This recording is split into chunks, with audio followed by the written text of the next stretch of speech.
Welcome back to another episode of the Jurassic Thoughts podcast. It's been a minute. It's been, I think, 3 weeks to the day that me and Dan have been back here. It's great to be back. All-Star break just wrapped up. The Winter Olympics is on. I was there. I'm going to talk about that just briefly. But yeah, Dan, since we last talked, man, how you doing? What's new? What's going on? Good, man. My head's been down. My feet have been up studying. It's a grind. It's weird back being in school now, 2 years removed. So kind of rewiring my brain to kind of be in that mindset is definitely an adjustment. But I think I am fluid now. So hopefully to carry the momentum until the end of March when I write my final. And yeah, let's go from there. But more importantly, you take the floor and tell us about the Olympics. Yeah, man. So just an unreal experience. I was working speed skating, with, a sport I knew nothing about and sort of a sport I'd only watch with the broadcast, like recaps of the day. Like, oh, Canada won bronze in this one. Like, oh, nice. Like, good for us. But not something I'd watch, like, at all. So going in with, like, no expectations of the sport or anything, it was really, really cool. First day, just like being on the floor right beside the rink, seeing them practice and then seeing them actually race. Just the technique and like the power those guys have, and then the girls too, is just insane. And so the Dutch are great at speed skating. I was gonna say, and they obviously they are known for having a good time. So the arena would be like 80% Dutch fans. So just like all orange like around, and whenever there was a Dutch skater, they'd go crazy. So that was fun. The first race, actually, it was a woman's one. I forget the distance, but Canadian won bronze, so that was awesome to start off with that. And just the access I got was really cool. So basically they'd go in the middle of the track to like put their skates on, and how they would get there was like this little tunnel. They would go downstairs and then up, and I was at like where they would come up from the tunnel. So like whenever they'd win medals, like they would come out with their medals on like right past me. Damn. So like I debated asking like the Canadian woman who won the bronze for a pic. I think I told you this, but it's like, I know it's like it could be seen as like flattering, but also it's sort of their moment. I don't want to like make them feel like they're having to do something like it. They just want a medal. Like it's awesome. Yeah, no, it's considered. Yeah. So just like, yeah, really, really cool. And the speed skating was right beside one of the hockey rinks. So there's two. There's Santa Julia, which is the main rink, which is where all the Canadian men's games have been played. And then there's one called Roe Fiera. And Roe Fiera is right beside the speed skating rink. And that one's more so the smaller crowd game. So the men's teams that aren't supposed to be very good, and most of the women's games were played at Roe. And I would just go into Roe, like on a break or whatever with my pass, and just be able to watch. Like I watched so many of the Canadian women's games there. It was awesome. I know they have their gold medal in about 40 minutes, so we're going to miss sort of the start of it, but I'm definitely tuning in. I know the States are like crazily favored, but like Marie's back. Still definitely going to watch. Poulin set the all-time record last game, so that was awesome. Good for her. I'll tell one more Olympic story, and I know I've told you this, but it's a pretty good story, so I'll say this. So, yeah, I'll say it's pretty funny. So, I'm with my class who's like all American, so I'm chirping them like for Canadian, and they're big hockey fans too, so it's like friendly and it's like back and forth. And when on our off days, we have these speakers that our professor sort of brings in to talk about their role, and that we have someone who's organizing LA 2028. We have some of the sponsors who are doing the Olympics have speakers that come with it, like a very broad range of speakers. So one of the speakers is sort of the organizer of this U.S. house. So in the Olympics, for people that don't know, each country sort of has a house where they have sort of like various aspects of their culture that they show off, and like it's like a whole thing. And the U.S., this house was solely for their ice sports, so ice hockey, figure skating, speed skating. They were all sort of welcome at this house. It was called the Ice House, then they changed it to the Winter House. So it's called the Winter House. Why did they do that? So we have speakers. What? Why did they change the name? Yeah, I wonder why. Oh, yeah, I wonder why. Um, so I've been looking for Team Canada men's tickets like the whole week. Can't get any. I finally snagged one to Canada France the day before I have these meetings, which is going to be right after this meeting at the Winter House. So I wear my jersey, like my Team Canada jersey. Not really thinking anything of it. I'm like, well, I'm going to the game. Like, I'm not going to bring, like, I'm just going to wear it. As soon as I get into the Winter House, I'm like a touch late. So I'm like looking for my classmates, and some guy comes up to me. He's like sitting down. He's like, "Oh, you must be lost."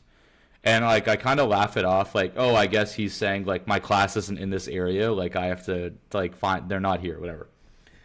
I finally found my class, and immediately they all start like laughing and being like, "Bro, what the fuck are you wearing? Like you're wearing your Team C jersey, you like little shit." And then it sort of dawns on me, like, oh my god, like I'm in enemy territory here. Like this is like solely U.S. sport, which I should have like realized, but for whatever reason, sort of went over my head. So I'm wearing, my bright red Sam Reynolds' Team Canada jersey, and like, then I was like strutting my stuff. I'm like, well, fuck it, like it's too late now. My dad was like, oh, you could have just taken it off and like just wore your T-shirt. I'm like, Dad. At that point, I'm pot committed, and I'm not gonna look like a little, like bitch who's like, oh shit, like I'm in America's house, like let me take, no way, like I'm not doing that. Anyway, hell yeah. The speaker comes in a couple minutes late, and she's like, oh, sorry guys, like the men's U.S. hockey team just showed up for lunch, so I was helping them set up. So as soon as they say that, my classmates again look at me and just start laughing like, oh my god, like the actual team's here and this fuck's wearing his like Canada jersey.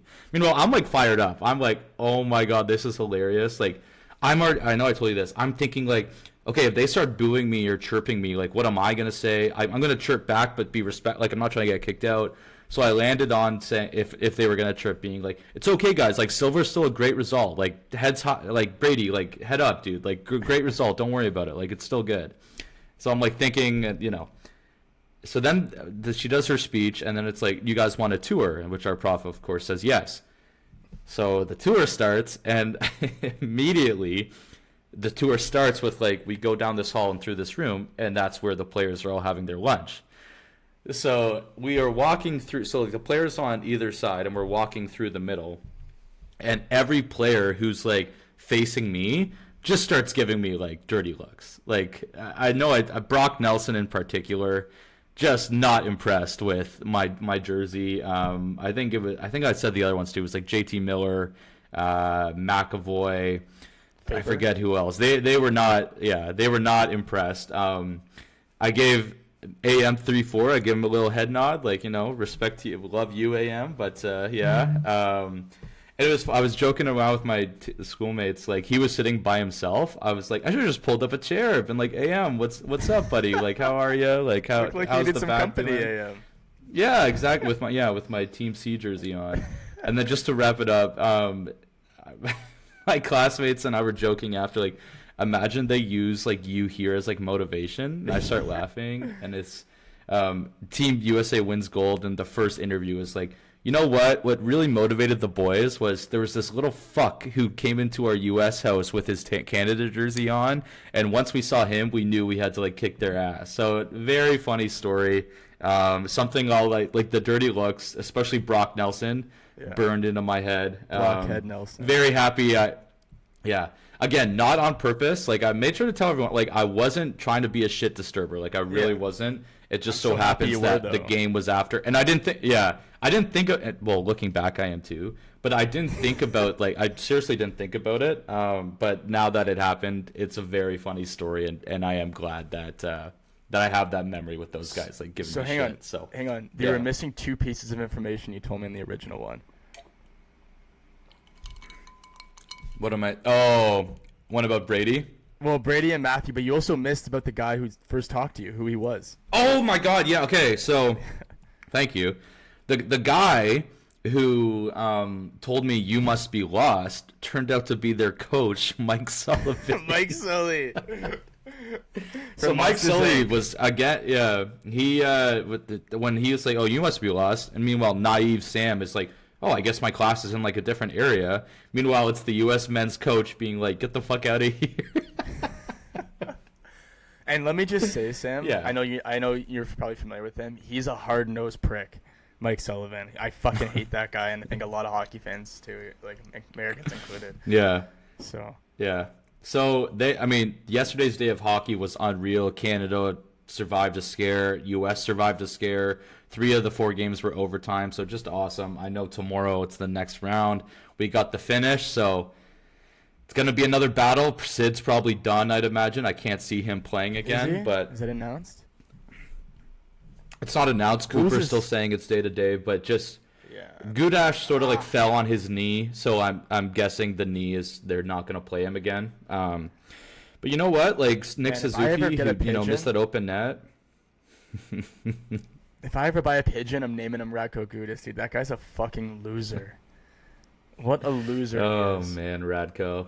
Yeah. How are you going high in the Olympics? Yeah, but Suzuki with the tip, that was huge, and then Mitchell Martin, dude, our guy, Mitch. I can't. 50% of my disdain for him gone. No Toronto fan can give him any shit now after that, and I think a lot of them are probably willowing after. That was a nasty goal too, like splitting 3. It was disgusting. Going top shed in the backhand. Like, come on, guys. Disgusting. Yeah, man. Fuck. Yeah. It was. I don't know if I told you this little tidbit because I know you called me right after it happened, but so our other buddy and I are watching it at this like little cafe, and it's owned by Doo-doos for the Etobicoke people. Doo-doos for the Etobicoke people. It was supposed to be a study session. Ended up getting obviously very immersed in the game, and it's owned by a very nice older Filipino man. And so he's kind of asking for updates throughout the game, and then when the game goes to overtime, we're like, "Oh, sir, like come watch." So it's my buddy Chundan, me in the middle, and then the 65-year-old Filipino guy on the right side. We're all like kind of squeezing together to watch the game, and as soon as they score, we're like, "Yeah!" We're like hugging and stuff. So that was awesome, fucking exhilarating. Yeah, man. Fuck, dude. It's just gonna be one of those. If we win gold, I think it's gonna be one of those moments like, where were you when this happened, sort of thing. And man, it was just fantastic. Yeah, what a game. It was awesome. The Olympic hockey being back with the NHLers, dude, so sick, so much fun. Although it's I know I told you, like going to the one game I got to, Canada France. Wow, it was a blowout. Still one of my favorite sporting experiences. Just seeing that roster play competitively was so much fun. But yeah, Olympics is awesome. I had a great time. You ready to finally talk some Raps? Yeah. 13 minutes into this, or not too bad. I was anticipating 15, so cut it short. Yeah.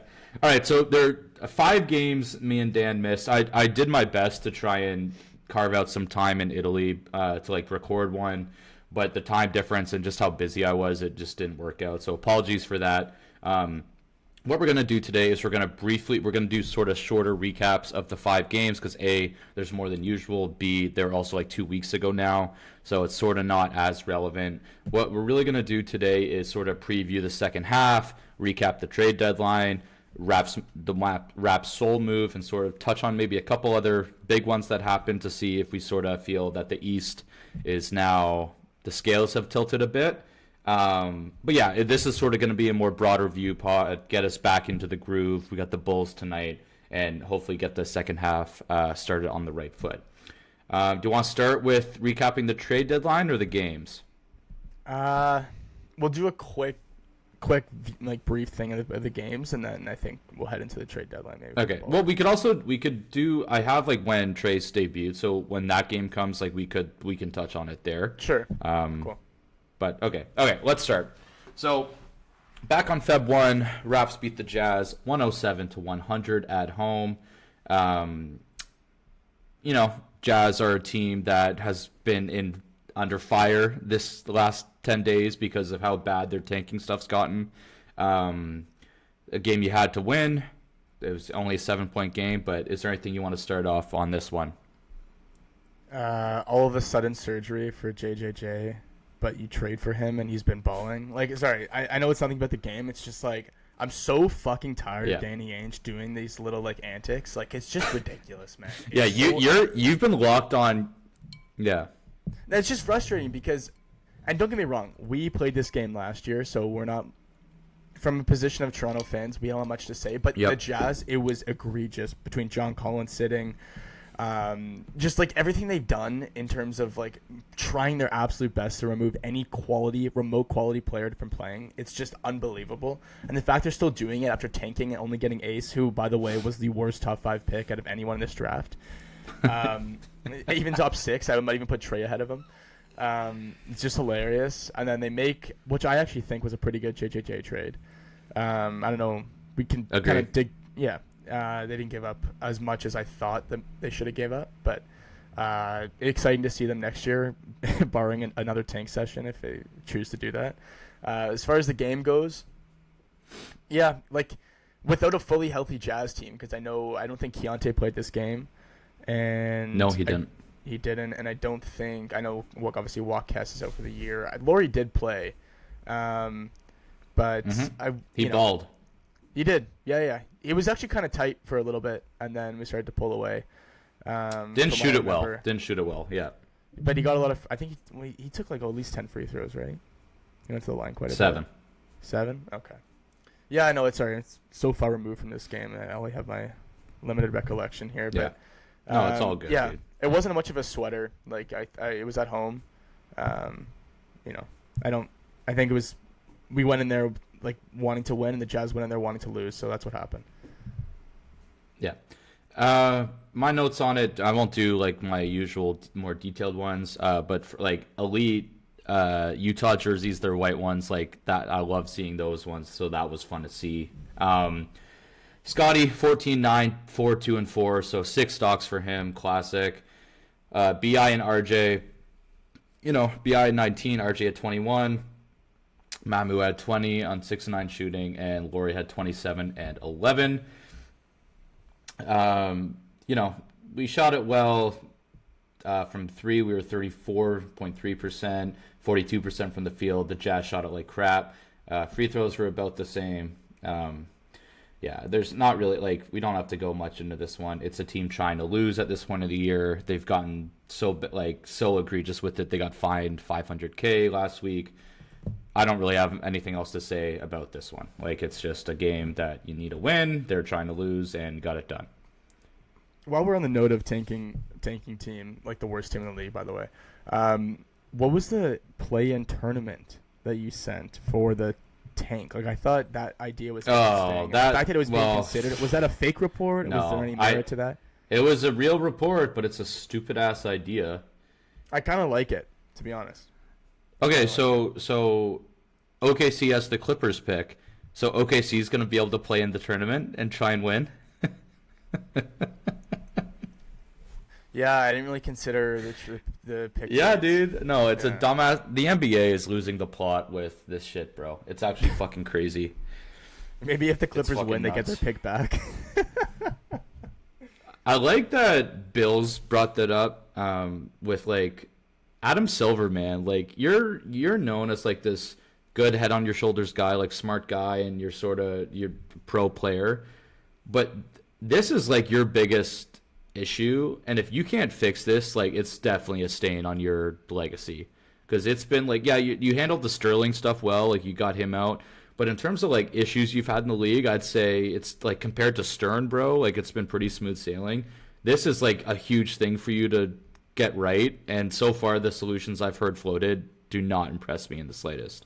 Well, what was the last good thing that we can all agree on? This was well done from Stern. He handled the COVID stuff was fine. From Stern or Silver? Excuse me, Silver. The COVID stuff was fine. I think in the midst of that was the BLM stuff. All that was fine. But after that, man, he hasn't done anything that's oh wow, this is a real improvement, and I think the general consensus of fans can agree. Yeah, the play-in's gimmicky. I don't know, the play-in's a joke, dude. That's a joke. No one wants to play in, I don't think. Or sorry, I don't even mean the play-in. I mean the in-season tournament. That one is kind of gimmicky. Worse. I get the idea.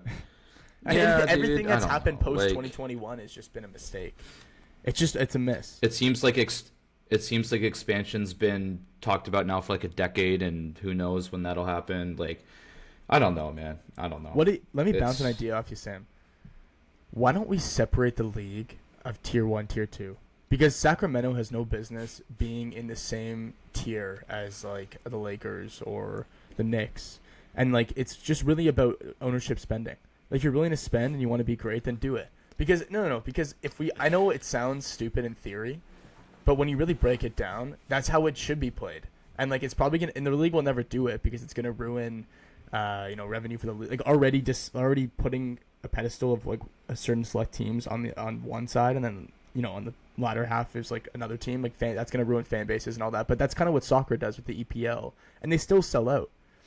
So I don't know. I just think this is a way that you can avoid tanking. There's relegation, and then there's promotion from tier 1 and tier 2. I think that's a way that to prevent, like, okay, great. So Sacramento gets the pick. It could be another Tyrese Halliburton. They trade him in 3 years because they don't want to pay him, or like whatever the case is, right? Like, it's a cycle for these teams, and like they need to be punished. Like, Utah is another team. It's just a cycle. I just don't understand it. I don't understand. And like, there needs to be something done to actually make the league more exciting now, especially in the regular season, or cut the amount of games down. There's so many fucking injuries now. Like, make it 60 games instead of 82. There's so many things that could be done, and he's just neglectful because I think he doesn't want to tamper too much with the current system, and I think he's scared of the implications it's going to have on more so the owners and them making money. I know he's been a player guy. Feels like, but yeah, I was gonna say it definitely feels like an inflection point for his commissioner like legacy. It feels like it's coming to a head like this year. Like, remove even the Kawhi aspiration stuff, which we still don't have a resolution on. This tanking thing has become fucking ridiculous, and it's time for him to actually sort of you've been pro player, but enough's enough, Like, enough's a fucking enough with this shit. It's so frustrating. Anyway, next game. You good? Or Yeah. okay. Next game. Wolves Raptors at home. Wolves won 128 to 126. Definitely a frustrating one. Any thoughts on this one you want to start with? Yeah, like, we just can't get buckets down the stretch. Ant torched us. We had no answer. BI was invisible yet again. What a player. Oh, he's a dog. He's a total dog. I actually, like, this game, I knew Ant was so good from before, don't get me wrong. But, like, seeing him do it to us, because we don't get that much exposure to the West, like, seeing him do it to us was like, wow, man. This guy, he's a killer. And so few guys have that now, this killer gene, right? Like, yeah, dude, we don't have anyone like that on our team, and there's so few guys like that in the league, so I can't really fault our guys. But just being, at least as a team, like, trying to get better shot selection, it's like frustrating, Sam, watching like us just turn the ball over, make stupid mistakes, take stupid shots down the stretch when we had the game in our like, that was our game to lose, and we lost it. Oh yeah, so we were up 10 going after the third quarter. Yep, and I think I knew around the 4-minute mark we were gonna blow it. That's when it really started to feel like the tires were flattening out, and I was like, okay, I'm gonna brace myself for heartbreak on this one. So this was the game before the trade deadline, and I point that out because RJ really fucked us down the stretch. Him and Shed just absolutely terrible with the ball in their hands in the last like 2-3 minutes of the game. I think they each had 2 turnovers each. Just fucking like that would cost us the game. Stupid. Ant literally, I don't know if you remember or saw Ant's presser after the game, but he went. So Ant picks RJ's pocket to go down the easy dunk. And he just goes, yeah, I knew RJ was going left, so just sat on it, got it, and then got the 2. Like, bro. RJ, my guy. Oh, and I bring that up because RJ was obviously in trade rumors like for the last like month. So it's pretty funny that like the day before the deadline, he just cost us the game. Yeah. So Ant was cooking, like you said.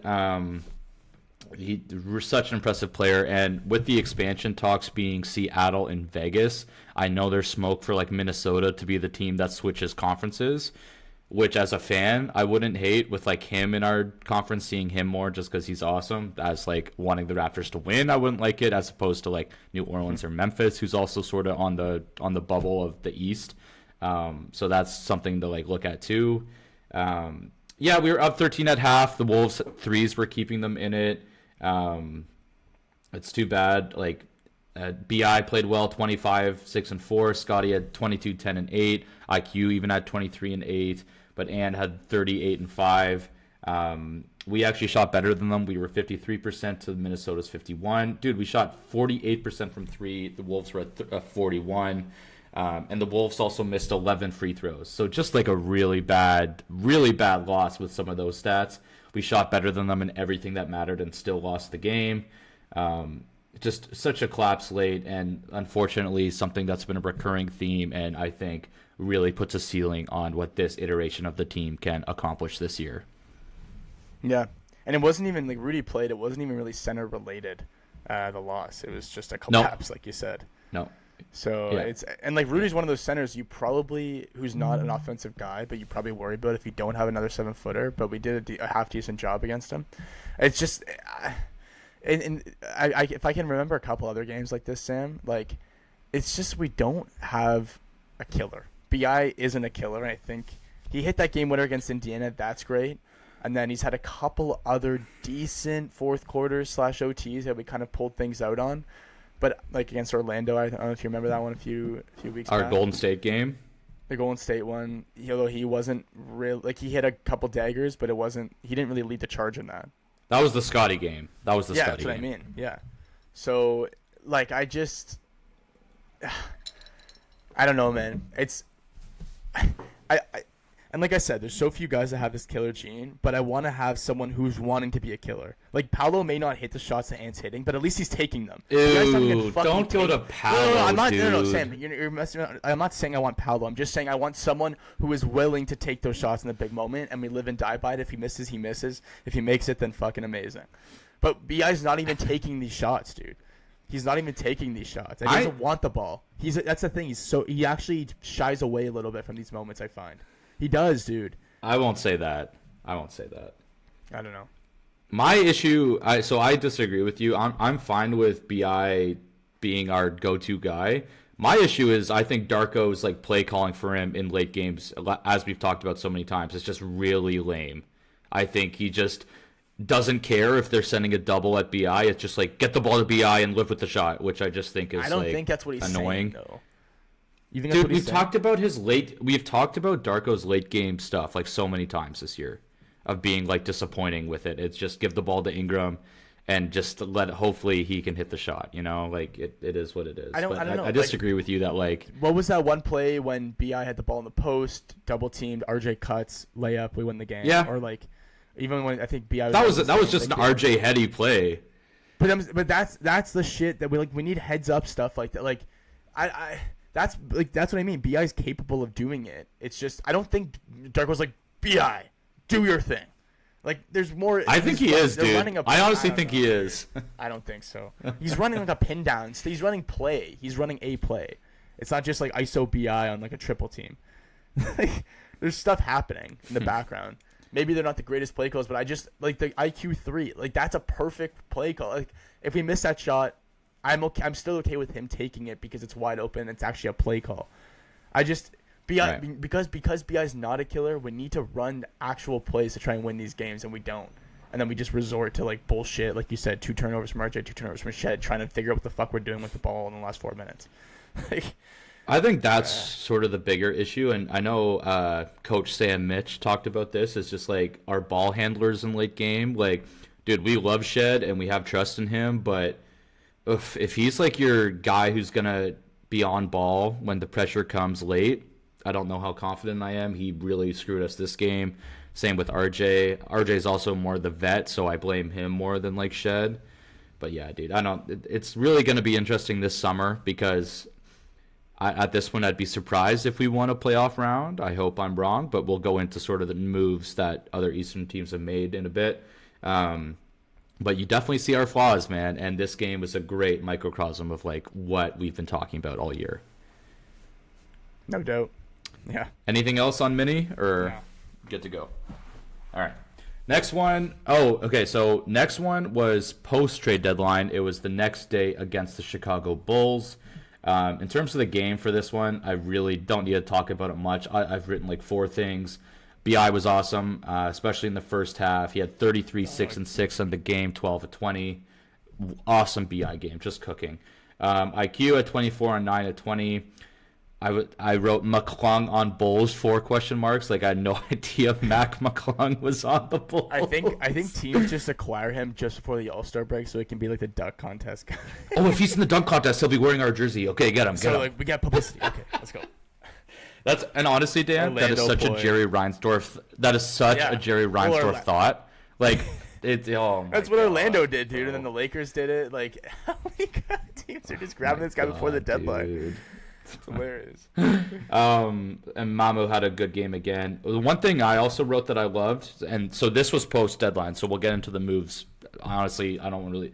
We'll talk maybe a couple of minutes about the game, but Blake Murphy, who filled in for I think it's Kayla Gray, like he was the sideline guy, and he actually asked Bobby how much did Yak affect what you were able to do at the deadline, because we saw the rumors forever that we were close on Sabonis. No one wanted the Yak contract, and so he asked him how much of a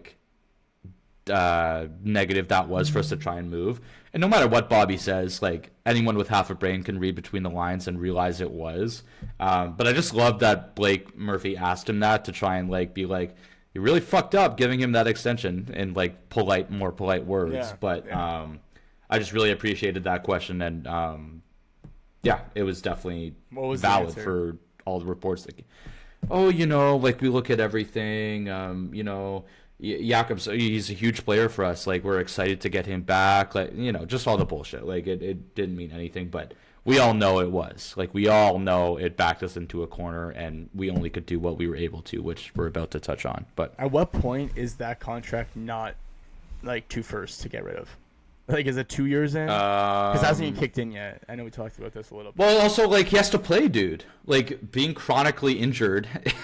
But it's like that makes for it a so team much like worse. Brooklyn or Utah, they're like, oh, chronically injured, and we were paying him $20 million on the cap, and he's like, bring him in, just give us 2 picks. Like, some teams Well, want that's that. why I thought. Well, Dan, that's why I thought Memphis. You have throw your hat in the ring for Yak. Edie? You don't Bring care him if you're on. good. Yeah. You're about Oh my to give us God! 4 If it's picks Yak for Roshi. Edie, I was about to say if it's Yak for Edie, that's like 5 picks, dude. That would clean us out. Yeah, that would be our one trade for the next 5 years. Yeah. 7 years actually. Yeah. Just finish up on Bulls, we shot 56% from the field, dude. So just like Chicago defense, they sold off a lot too, so that's interesting. We shot 41% from 3, yada yada. We just kicked their ass. I mean, Anthony Simons had his debut for the team. He played well. I don't know. We'll touch on that trade with Boston. I can kind of see both ways. I don't hate that trade for Chicago. It's sort of interesting. Did we Jaden talk Ivey about made this his already? debut. I feel like we did. Not here. The No. Simons one. No. Because that happened before. Yeah, we haven't That talked about it. Oh. I thought we Yeah, did. but dude, we haven't gone since before Feb, so I don't think we have. We talked about the Trey one. Okay, we'll figure it out. But we talked about the Trey one, and I think this Yeah, is really after. Okay. Yeah, and Jaden Ivey made his debut. Yabusele made his debut. So the Bulls are just a mismatch of shit, and we play them tonight, and I expect a similar result. Even though I just got Giddy's now probable, but yeah, it should be another win. But anything else on this game, or you want to go into what Bobby did at the deadline? Yep. Okay. Their bread and butter. Yeah, so Bobby Webster tried to do stuff. We heard the Sabonis thing forever, who's now, I don't know if you saw, done for the year with surgery. He got it yesterday on his knee. So, like, I feel like that's a little bit of Sacramento saying go home, even though, like, even when he played, they were shit anyway. So I'm definitely not. We talked about the pros and cons of Sabonis, like, so many times. I was like, I don't hate doing it. I don't hate not doing it. I see both sides. I'm really fine with not doing it. Like, it's whatever. I love that Bobby held firm. I think he was only offering seconds, which I just love, dude. Like, Really? to try and get. Yeah, that was the rumors. Like, the Bulls need or the Kings need at least 1 first, and Bobby's not doing it. Because if we got him for only seconds, dude, I think we would both say home run. Like, even with his for limitations, like. Would you do fuck RJ in yeah, a let's first? just do that. Our first this year? No, dude, because I keep telling you, him and Pirtle cannot be on the roster at the same time. That cannot happen. Well, no shit. That would be Sam, such a but waste. that's obviously if we have a plan to unload Pirtle. Like, I feel like we don't do that trade. Yeah, but wouldn't that be in the same trade? Wouldn't you think that'd be in the same trade though? Memphis? I don't know. That Jaren trade exception? I don't know. You're right. They definitely it's eating way too much cap for way too long for them to be in the same team. But is just plug and play like CMB's minutes. Like you split RJ's minutes with like CMB and like I guess It'd like be more Jacoby, Jacoby, more Grady. Yeah. I don't know. Yeah. Like yeah. It's tough to say. Plus Keon. Anyway, so that did not happen. Good. Yeah. Well, no, that by this time he was already gone to Cleveland, which we'll also touch on. But okay. yeah. So yeah, that didn't happen. The one thing that did happen, which is what we've said the whole year, was Ochai for a backup big. We sent Ochai in a second to Brooklyn in this Chris Paul trade that literally was like, oh, now the trivia answer, Dan, is trivia. What team was Chris Paul's last official team? It's now the Toronto Raptors, so that's pretty funny. He's playing one more year. Yeah, so Ochai to Brooklyn, and then we sent another second to Golden State for Trace Jackson Davis, who was relegated to their bench and not playing. You love a hot opinion on trades, so you tell me when you first don't just do the trades in a vacuum. The overall thing of Ochai in 2 seconds for Trace and getting under the tax. What are your first thoughts? Well, obviously on paper we overpaid. For 2 seconds in Ochai, but like you said, getting under the tax was the big move for Bobby at the deadline. If we weren't going to acquire a 7-footer, which it seems like of the ones that we had interest in, you mentioned Goga before, Gafford. We'll talk about that. Thank you for bringing that up. We'll talk about that, but finish your point. Yeah, like it's, you know what? I don't hate it. 2 seconds. It's I don't merely either. It's merely like guys that are not going to crack the roster probably in the future, so it's fine. Like it's more size, which was nice. Like we can always use more size, especially with this lineup. Ochai was already kind of wishy-washy in the rotation, and I think we can allocate those minutes now to Jacoby. It's just his cap number. Yeah. I was like, don't get me wrong, I was really hoping for the 7-footer. I know now that it was probably unrealistic given the asking prices of other teams, so I can't really fault Bobby. Fucking ridiculous. Unbelievable. Yeah. But I really was hoping to move Grady for something. I know it's like hard because he's on his rookie contract. He hasn't proven shit. We're selling pennies on the dollar on him, but anything that's like slightly better than him defensively would be an ad for us. And just having him like here, maybe even more of a vet because we don't have that many vets aside from our boy who barely plays. So, who's our boy? Garrett Temp? Gary Temp. He's the voice of the locker room. Our conga guy? Yeah, dude. He's kind of like Nick Collison for us. Yeah, dude, I think like just, taking a flyer on like an older vet who still can impact the game a little bit for us. Like it's fine. We're going to give Grady, we're going to see it through. The guy was like a 9th, 11th overall pick. Like he's not nothing, but I just feel like we're worse with him than what we could be if we get a vet that knows his role. It's hard to say because we don't have one. Yeah. So interesting points. I didn't feel like the crazy urgency to move Grady. I get your point of like trying to do that. The Ochai one had to happen. We literally said bare minimum is Ochai for backup center. That's what ended up happening. So like a solid C deadline. He tried doing more stuff for a bigger move. The contract did not let him do that. To me, this is like we're going to go into the playoffs, do like a spicy first round, maybe win it, but most likely I'd say lose it, and then go into the summer for a bigger move. You saw in the deadline how much expiring contracts were honestly like gold. Like every team wants expiring money, and this summer RJ will be expiring, so that'll be really interesting.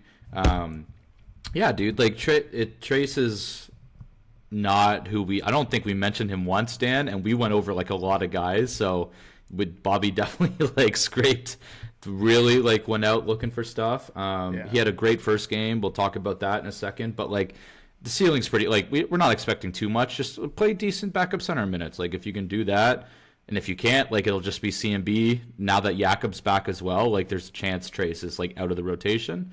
But for right now, sure. Like, got under the tax. Ochai, like, by all accounts, a solid dude. Hopefully you do well in Brooklyn, but just didn't fit our cap sheet, and you were the odd man out with Jacoby and Grady. We knew it was coming. I don't really have a Trace take. Like, it's fine. I'm not too happy. I'm not too mad. It's just is what it is. I thank you for bringing up the asking prices for some of these other centers. Lewinberg put out a tweet, and I'm forgetting the third center, so if you remember, please tell me. But it was Brooklyn and Orlando were asking for a motherfucking first-round pick for Day'Ron Sharp and Goga Batadze. And there was one other guy, Dan, I'm forgetting it. Was it Jay Huff? Like, I forget. Was it Jay Huff? Okay. I think you mentioned. So, motherfuck. Orlando. Okay, Day'Ron, you know, he's sort of the sexy guy, so, like, whatever, Brooklyn. Like, sure.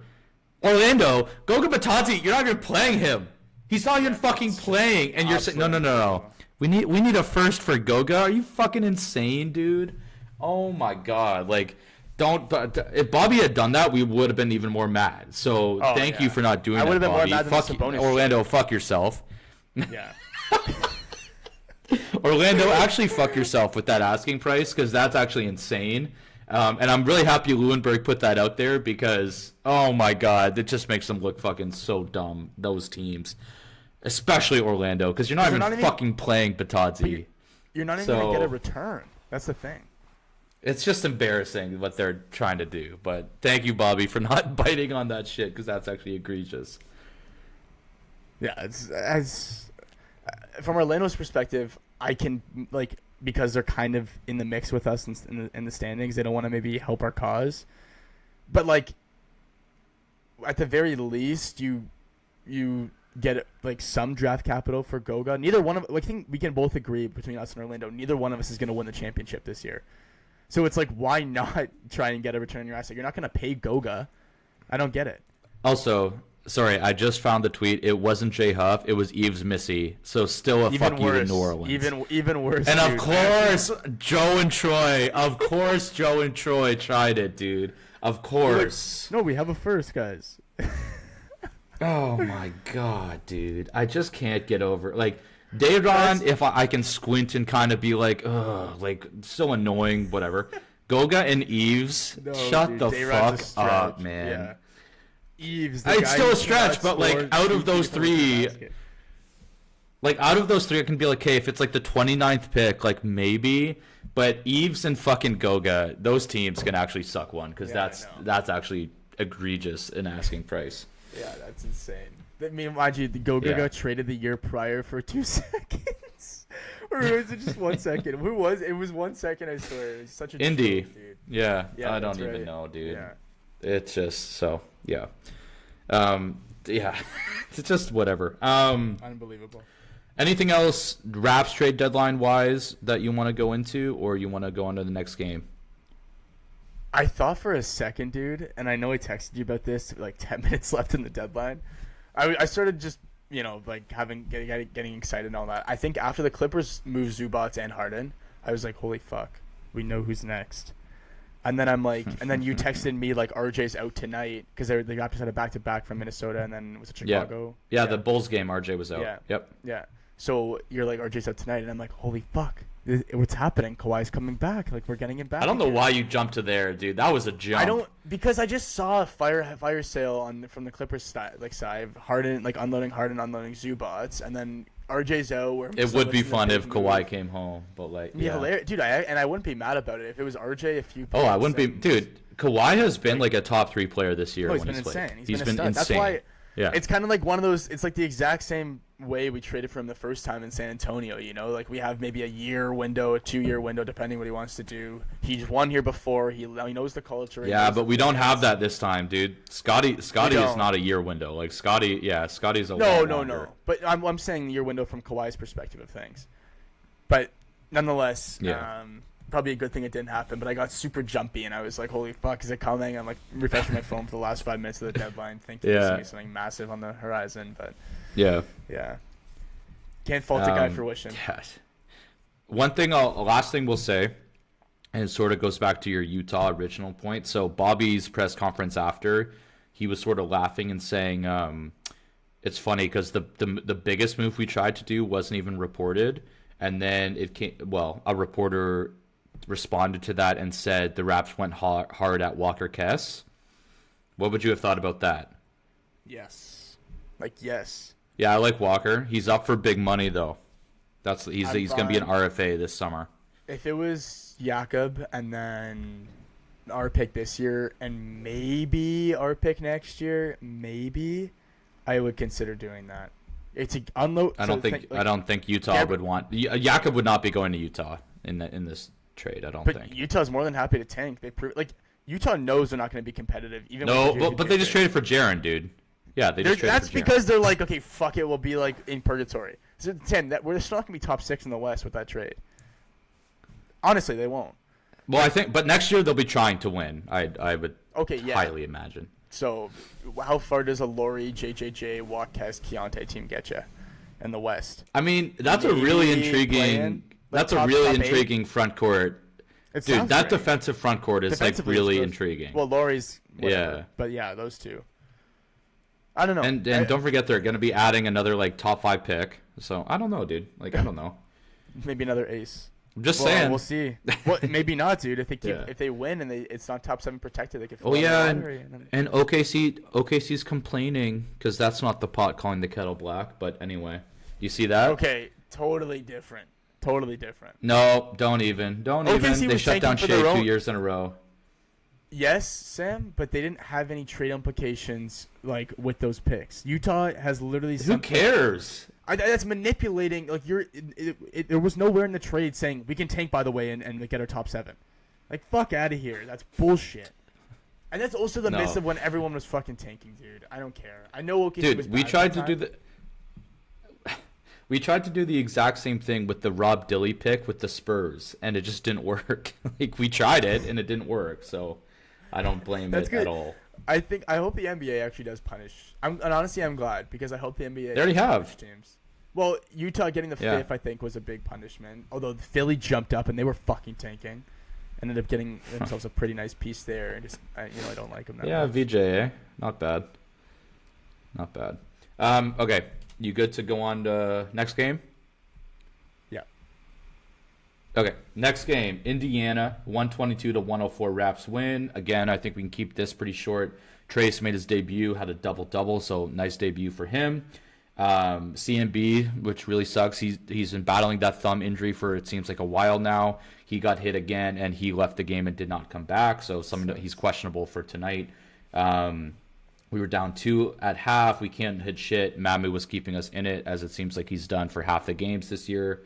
I thought Scotty was maybe the most aggressive I've seen him in a long time getting to the rim. He had 25, 14, 6, and 6 stocks again on 12 of 20 shooting, so just a monster performance by him. RJ had a cool 20 on 7 of 15 shooting.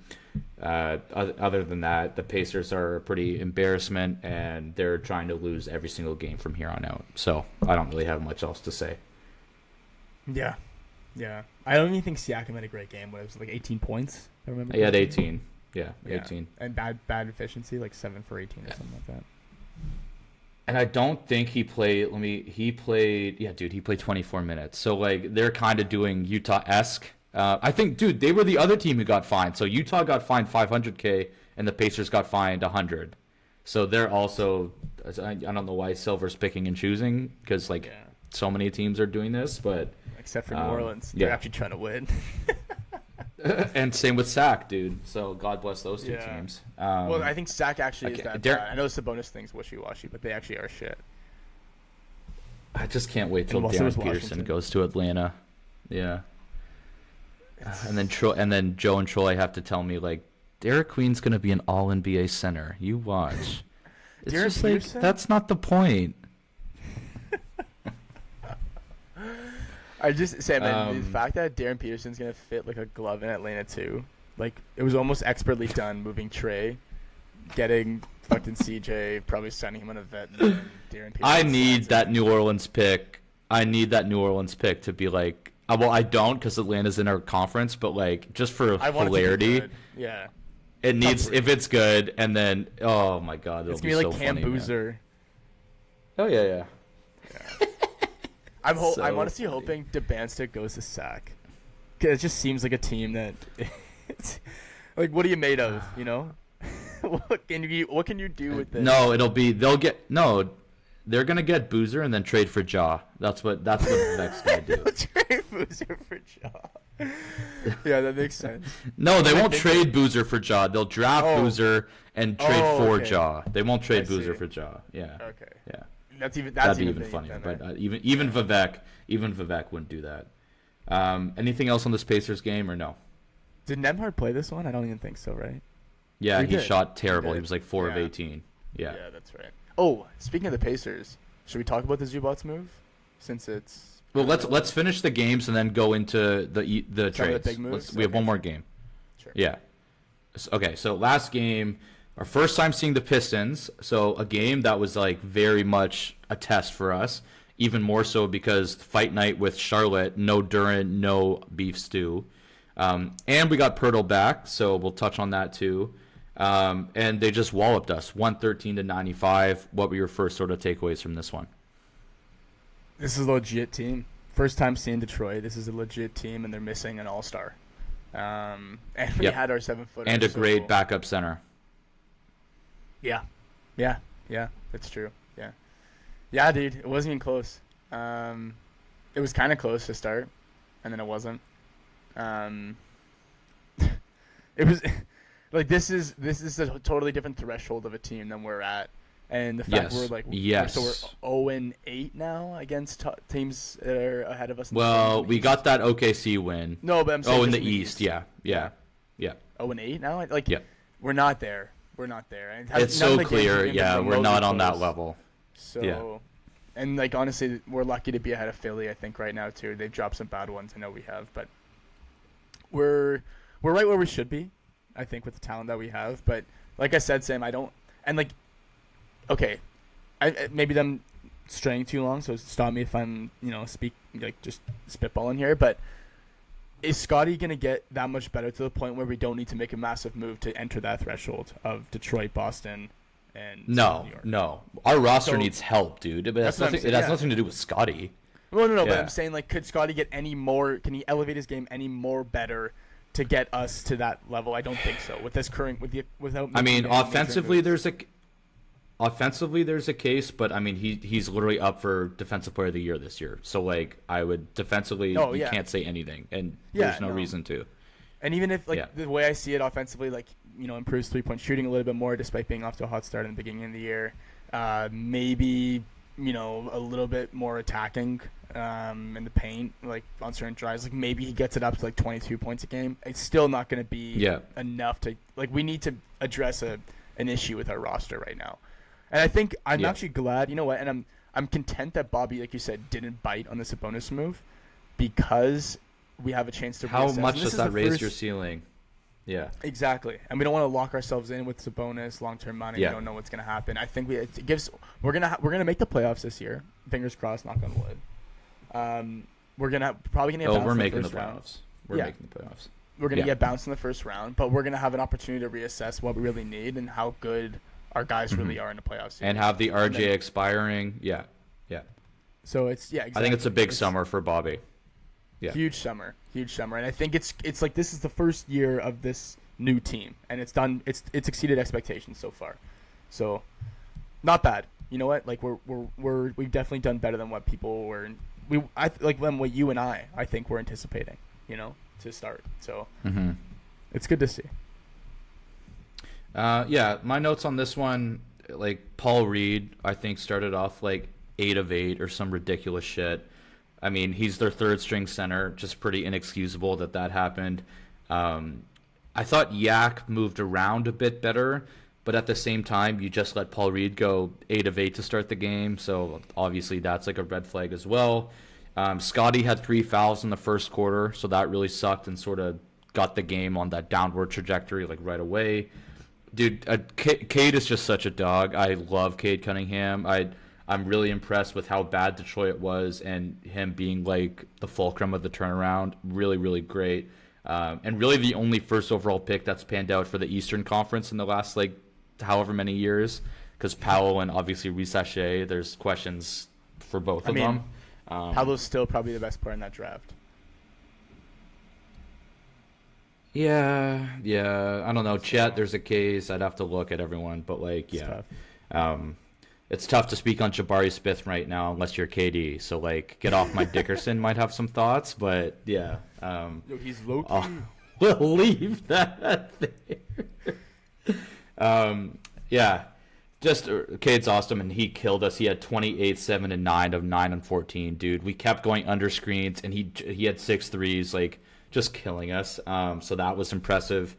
I love Kayla Gray did a Glorilla interview because she was playing in the Celeb All-Star game. So that was really funny. Oh, that was really it was really funny.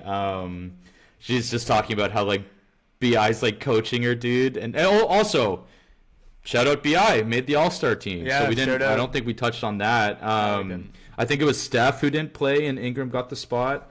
So very happy for him, dude. He coming off 18 games last year and only missing like a couple. That's awesome. Happy for him. I'll be honest. I know the All-Star game went well, but they've really killed my interest in it. I doubt I'll ever go back. I didn't watch a single thing from the weekend. Neither did I. I hate that it's like a story that they try. Like, I think that's pretty ridiculous. Shout out to Wemby for like doing it, like trying to start that. Like that guy, obviously, it's the Americans can't like face that he's the face of the league. They keep trying to do an American player, but it's Wemby for sure, in my opinion. Yeah. But yeah, I just don't care. But happy for Bi who made it. Glad he got the recognition. I watched the 3-point. I thought it just. Yeah, the cool for Dame to win. That was cool. But I just like Jackson Hayes in the dunk contest. I just can't, bro. Like I can't. I didn't even watch do the it. dunk contest. I can't tell it. Yeah, dude. And shout out, hopefully that guy who I don't know if you saw, but one of the dunkers, Kishad something, he like fell and like landed on his head. So like that was scary too. Yeah, I don't know. So out on the whole thing for me. Yeah. Scotty had 17, 7, and 5, and again 6 stocks. I feel like half the games I've said he's had 6 stocks today. So really impressive. But yeah, we just no match for Detroit's physicality, dude. The turnovers they created off us was just so egregious, and we had no match. And that's been the theme, that when teams ramp up their physicality, we sort of fold. Darko's been asked that, and he tried to shift it that we actually are a physical team because we're so good on our defensive rotations. And it's like, okay, like that's not what physicality really means at all, but like good, you can try and spin it that way. Be a language barrier, Darko. Okay. But yeah, I totally agree that it was like a splash of cold water how far away we were, and that was without Duran and Beef Stew. So just so much more to go, and such an eye-opener of like what our ceiling is going to be this season. And that's with, like, I know Ivy wasn't really playing, but like the Ivy trade happened. I don't even think, who did they get again? Herder? Or who was it? It was Herder. So yeah, if you're done with the game, we could transition to the trades. Well, I'm still kind of mingling that in, but like Detroit wasn't even fully healthy. I guess my point. They're missing like 3 core guys almost. I mean, Herder's not a core guy, but like Ivy was in the mix. I think Herder did play, dude. I think he did play. Okay. So nonetheless, like this is like this is a pretty. He did play. It was a missing Detroit team, and it wasn't even remotely close. I also wanted to ask you: do you think Cade can be an MVP? Yeah, I truly do. If Shea can, why can't Cade? Yeah. Do you mean this year, or do you mean in general? No, like in general. Yeah, I do. This year, I don't think I think Luka's gonna get it because like the NBA wants. Luka, really? Yeah. I think it'll be Shea again, dude. He's missing too much time. Not yet. If he's back soon, like he'll be okay. Jokic is probably out for it. He's 1 game away, so he's probably done. But I think Shea's still got a really good chance to do it. I hope he does. But yeah, dude, I love Cade. I'm so high on him, and if his team's records are going to be like this for the next foreseeable future, and he's putting up whatever he's averaging, if Shea gets it, why can't him? You know, like I definitely think he could. It'll be a mix of like him, Luka, Wemby, and Shea for the future, I guess. alternating. Yeah. Unless there's like someone that comes in. All right. All right. Anything else from the game, or you want to go into sort of the other trades that happened and where we think that puts the East? Yeah. Let's get into it. Okay.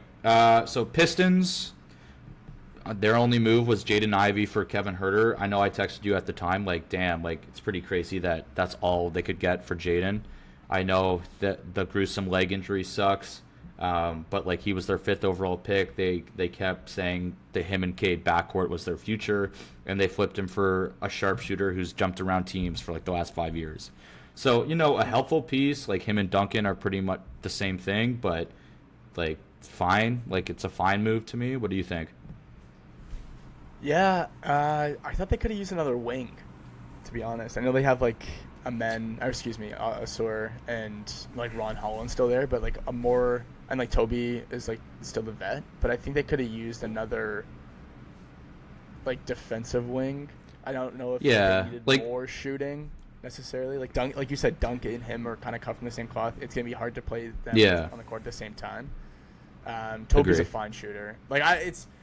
whatever. You can't nitpick. I think it was more so to get off the Ivy stuff between contracts and then just not having to deal with that headache for going to the next year.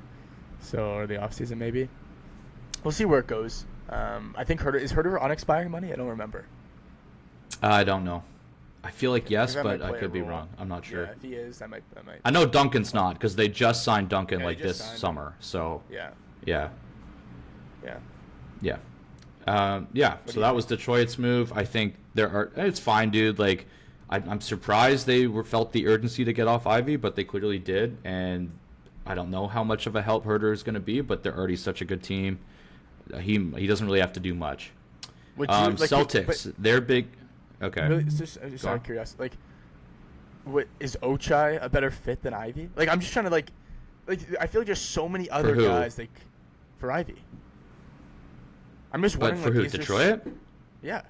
Like, there's so many other guys I feel like they could have explored than Huerter. It's just weird that they laid their hat on. Yeah. I feel like so many teams would have been willing to take a flyer on someone like Ivy. I guess it's weird. Well, the Bulls did, but yeah, I agree, dude. No, I know. Agree. But it's just like, whatever. Celtics, their big move was swapping Simons for Vooch. They also got off of, like, Tillman, and somehow, Dan, they got under the tax. So they did it in, like, not even 1 year. They went from, like, a second apron team to under the tax without really losing that much talent, if we're being honest. And they're still second in the East. What a fucking joke. They're literally, like, top 5 in the league. It's a joke, bro. Vooch, I'm actually curious. I don't know about that fit in Boston's offense and stuff, but like, Simons was a bit redundant, especially if they have Tatum coming back, which it kind of seems like might be happening soon. But yeah, like, to me that's sort of like a lateral move. Like, it's not crazy, but if you get Vooch and then Tatum just swallows up the Simons minutes, then it makes a lot more sense. And I think I can see the logic for sure. Yeah. Plus, like, they got them under. It saved them like 7 mil. So it's always gonna. No matter what happens, it's gonna be a positive for that reason. And then even if Vooch doesn't work out and he only plays 12 minutes a game, you just, like, Pritchard is Simons, in my opinion. Like, they're very similar players. Yeah. So, like, you're not losing much production from Simons that Hauser and whoever else can't just shoot for. Right. So, and Vooch is still gonna be a serviceable guy no matter what. It'll take some time. And he can stretch, which. Yeah, they'll want, but he's just a bit slow, so we'll see. The Knicks, all they did was they got off Yabusele and turned that into Alvarado. Deuce McBride's going to miss some time. I love the Alvarado fit for them. It's a small move, but I think, like, when MSG's rocking in the playoffs, I think that guy will be, like, a great fit there. And Alvarado does his little camp out shit and then comes from. I was about to say, the first time he does that at home, Dan, that's going to be so fun. Yeah. Lose their mind. He's a great fit in New York. He does that, dude. Yeah. No, it's actually it's a great. And you said Deuce is out, so it's gonna help a lot. It's gonna help a lot, supplement the offense for sure. All right, I'd say one of the biggest trade. I'd say probably the biggest trade in terms of the playoff teams, because obviously the Pacers and the Wizards made some big moves, but the Cavs swapped Garland for Harden. Pretty crazy. That came together in like half a day. What do you think, Cavs wise? I don't hate it. like kind of like why not? I guess like you know that Garland, like you've seen the Garland Mitchell pairing now for this is the fourth year. I don't think it was working the way that they wanted it to. Harden's someone with a little bit more experience, albeit not a Durable. champion. Yeah, that's true. If there's one thing Harden has proved is that he can play, he can sustain, he has sustainability in the season. Yeah, I think they needed a vet because Donovan, as the oldest guy on the team, I believe, is, it's not that a bad thing. It's just like Harden still being a serviceable player, having the ball in his hands, knowing Donovan's gonna be the one option. I think it's kind of like back to his role in Philly as opposed to like where the Clippers, him and Kawhi were like who's taking what when Kawhi's not playing, blah blah blah, whatever. Harden now knows I'm gonna be the playmaker for this team. I can maybe develop Mobley a little bit more offensively, throw lobs at the rim to Jarrett, whatever, so on and so forth. Jalen Tyson can shoot. He's had a nice breakout year. I actually think the Cavs got better with the trade. I think it was a win-win for both teams, honestly, Sam. I think Clippers get much younger. Long term, look forward to the future. I like the Clippers angle more so for like the overall thing because obviously Harden shortens your window. Also, Harden's one of the worst playoff performers ever for a team who wants to win this year. So like we might play them in the first round if the season ended today. We would. Okay, yeah, they get by us. Is the Harden Mitch do you feel confident shortening your window with Harden to go up against the Pistons? I don't. Like, I do get the point where, like, he could unlock... I mean, Allen is, like, a prototypical Harden center, and Mobley he can do some stuff with, too. So, like, it's a fascinating trade, man. Like, I see it from both sides. I don't know if I believe that raises Cleveland's ceiling as much as they might think, but it's definitely interesting, and I'm pretty curious to see... Dude, if we play them, like, he cooked us with the Clips, like, the last time... That'll be interesting. That'll be really interesting to see that team. Yeah. No, I mean, there's a strong likelihood we do play them if we just stay afloat right now and Philly doesn't pass us or whatnot. Yeah. Who would actually love to see in the first round, ironically, is probably Boston. I just think we'll play them. They have our fucking number, dude. They have our number, but I just think we'll play them the hardest. And like, if there is a team in the first round that we can beat, it is Boston, in my opinion. We can figure them out. I don't think they're like all bad as a team without Tatum. I have no faith in us figuring them out, to be honest. I have no faith in that. We'll see. Maybe I just want smoke. Yeah. Obviously, we went over our move pretty small. Philly didn't do anything of note. Orlando didn't do anything of note. Miami, for the billionth time in a row, did not. They sniffed around Giannis and then didn't do anything of note. Seems like the part of the course for them. Charlotte, I don't think did anything. Do you? I don't think. Oh, they did Kobe White. So like that's like a nice little thing. Yeah. Yeah, but I mean, Sexton I felt useful for them too. So like maybe a marginal upgrade. Yeah. Kobe's also like injured because the Bulls were playing him injured. Of course they were. So they had to redo the trade and like get 1 second rounder back. So good job, the Bulls. The Hawks obviously did their heavy lifting early with the trade stuff. We've already talked about that. I don't think they did another deadline move unless I'm forgetting one. Yeah, it was just the trade for CJ. The Bulls had the fire sale, which we talked about. The Bucks, what the fuck? Like, just an embarrassment. And Giannis, I was telling you just before we came on, I'm kind of over his whole shtick about being on the fence and saying, like, the opposite thing every other day, and then having that stupid, like, prediction market thing where, like, you can bet on if Giannis gets traded and he's a partner in it, so it, like, benefits him to create drama and smoke. Yeah, dude, this is a whole thing. It just seems so dumb. So I'm kind of out on his whole thing right now. Fuck the Bucks. Like, you want to play this dance? Okay, enjoy being like 34 and 48. Like, nice. Like, that's what you'll do. Enjoy the Cam Thomas experience. And as I just say that, we play Cam like on Sunday, and now he's gonna go for like 40. So that'll be on me. The Nets didn't do anything really. They held, they held on to MPJ. The Pacers got Zubac, so that's a huge one. But that's also for next year. I doubt he plays like at all for Indy. Kind of interested to see him with like they love to go fast. He is not fast. He's like one of the slowest players in the league, but definitely like a solid center on a good contract. I know you wanted him for the Raptors. Yeah. I think the fit's a little bit weird. In the half court, it's going to be much, much better. I was also realizing, Sam, now, like, fuck, we have to play Indiana next year fully healthy. Yep. It's kind of worrisome. So we might even get knocked out Yep. of the top 6 if we don't make the right moves. Yeah. We'll see what happens. It's big summer, man. Big summer. Yeah. This was such a weird year for us to be good because now... Very strange. Like, Orlando underperformed with the Bane. Like, but Celtics are still good but don't have Tatum. There's just so many still moves for other teams to be made that, like, will really hinder our success. Right. But... and then yeah. my Wizards with the draft fucking day stunner, Anthony Davis, is coming to DC. Also, before I do the Wizards, shout out Ben Mathurin, Canadian. Hope he does well with the Clippers because that's the main guy they got back for Subats. Yeah. AD, he is also probably not going to play the rest of the year because we've created the new system where you trade for a guy who's kind of hurt and you'll just pretend he's hurt to tank. So Zubats and AD will probably not play again. But, I mean, yeah, it is nice for at least these shit teams are, like, going to maybe try next year. What a crazy concept. But, yeah. Any other big moves? I didn't talk about any in the West. So is there any other big move you wanted to touch on before we sort of preview the next sort of the second half and the next couple games? I think that's it. Nothing big that jumps out. Yeah, like we mentioned the Jaren trade, like interesting. Memphis tearing it down officially. Clippers tearing it down. Warriors. Oh, dude, the Warriors got Porzingis. So we didn't talk about that one for the Hawks. It was Porzingis for Kuminga and Buddy Hield. Which I think is a pretty good return for the Hawks.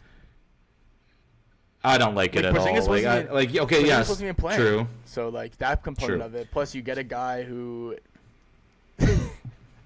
You go ahead.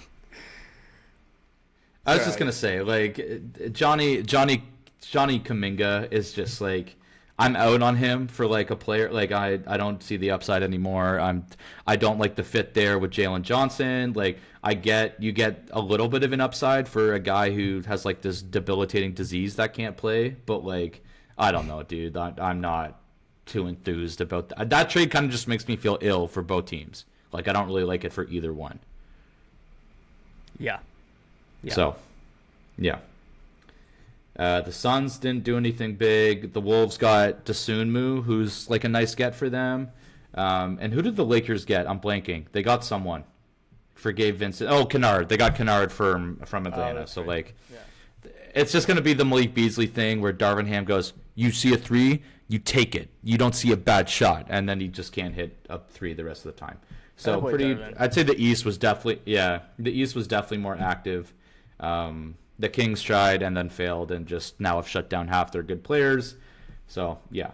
Any other trade deadline stuff, or you want to go into second half thoughts and preview the upcoming games? Second half thoughts. All right. What is your biggest second half thing you're monitoring Raptors-wise?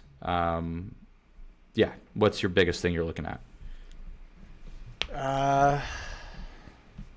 Closing out close games, and then beating good teams are the two big things that I want to focus on. Okay. As the Raptors, yeah. Mine is the Pirtle fit, seeing how he looks. We've barely seen it, and since he's been out, we've seen the growth of CMB. We've seen Mamu become like an integral part of the rotation. Now with Yak back, and seeing like this, I feel like we've barely seen the starting five really this year. So I want to get some sample size of that. Honestly, yeah, like I think it's going to be sort of more the same regular season, and then playoffs we'll sort of see how it goes. I don't have that much hope for the playoffs, but we'll see. But yeah, I want to see Yaka look more healthy just in terms of like being a better asset for us and seeing his fit with Scotty and BI and seeing more so how that looks with now CMB and Mahmoud taking bench minutes, which should just help the overall depth of the team. So that's what I'm looking at mostly. Any other big second half thoughts you want to say, or you want to preview the next couple games? Trying to think of like individual player things. I'd like to see a little bit more development now that Ochai's gone, and there's like one spot. Like, I don't know how much minutes Jackson's gonna have, or Trace, sorry. But I want to see Jacoby. I know it's not going to be like a major surplus in minutes for him, but I want to see him develop a little bit more. I have liked his minutes throughout like this point of the season, but I for some reason, Sam, I just see him being more than a bench guy for us at some point in time, and I want him to start taking a leap now. I think he has. I mean, has stuff. Yeah. He can be his like his play. We've talked about his player archetype so much. Like, if he could become the KCP in the starting five, like that'd be really helpful. Huge. Like that'd be really really helpful. Exactly. Yeah. Mm-hmm. All right. Anything else from you or no? That's everything. All right. Raptors currently 32-23, starting the second half tonight against the Bulls. We're 5th in the East, 16th in offense, 6th in defense, or 14th in net. So pretty much what we've kind of been saying, like a decent team who has a kind of a low ceiling. CMB is questionable with his thumb. Malmu's questionable with sore ribs. He had a hard foul on him, I think, the Detroit game. So they're both questionable for tonight. We're in Chicago. The Bulls are 24-31. Giddey is probable. The Bulls are 22nd in offense, 25th in D, 24th in net, and trying to lose now. So you would expect a win tonight, barring like a Simons heater or Jaden Ivey, like welcome to Chicago moment. I think this should be a Raptors win. Then on Sunday, we're in Milwaukee, who's 23-30. Giannis and Miles Turner are questionable. Giannis said recently he's 100%. We'll see if the Bucks just shut him down to try and get a top 7 pick and be like, Giannis, look, we got this top 7 pick. Stay now. And Cam Thomas. Whatever, dude. Milwaukee's just pissing me off. They are 24th in offense, 22nd in D, 23rd in net. So again, a game. I know it's on the road. We'll see if Giannis plays. You can look yourself in the mirror and accept a loss, but definitely should be one we look to win, which is important because after that we have an OKC San Antonio back-to-back. We're going to try and record after the OKC game, so we won't really touch on San Antonio too much. So OKC's in town. They're 42-14. They're 4th in offense, 1st in defense, 1st in net rating. But Shea, J-Dub, Ihart, and AJ Mitch are all questionable. Definitely going to be a tough one. We beat them by 2 already, so they'll probably look to get some revenge there. But what do you those 3 games, general thoughts, and what's your prediction for win-loss record for these 3? I'm going to say win, loss. Yeah, same. I got to give OKC some respect and not, I can't call a win on that one. But don't get me wrong, these 2 central teams, we definitely have a chance. Yeah, but even with like that defense just travels, so it's still worrisome. But we do have obviously if Shea's out, we have a chance. But I'll say a loss for that one as well, and hopefully we can take care of business with these shitty Central America teams because they're brutal. Any other thoughts, Dan? Or are you good to get out of here? Yeah, no, let's wrap her up. All right. Me and Dan are hoping to be back in between the OKC and the San Antonio game. We appreciate everyone for sticking with us after sort of our prolonged break. I hope everyone had a good February. People are enjoying the Winter Olympics. I know the Canada Women's is on now. I'm going to turn that on right as we finish up. The men play tomorrow. Sorry? 0-0? Nothing. At the end of the okay. The U.S. is on. I mean, that's a win, man. These Americans were like minus 525 to beat us, so I'll take a tie after 1. If nothing else, take us out, buddy. Thanks for listening, guys. Apologies again for the long hiatus, but we're happy to be back. We look forward to seeing you in the next one. Over and out. Over and out.